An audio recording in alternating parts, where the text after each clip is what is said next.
Sasagot na naman po tayo ng tanong at ang katanungan niya ay ganito.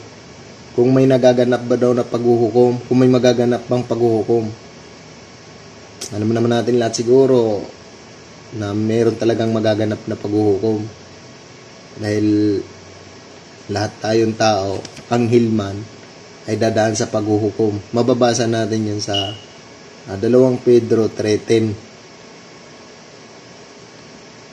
Ganito ang nakasulat doon sa 2 Pedro 3 verse 10. Datapwat darating ang araw ng Panginoon. Yung paghuhukom po, yun yung araw ng Panginoon. Nagaya ng magnanakaw na ang kalangitan sa araw na iyan ay mapaparam.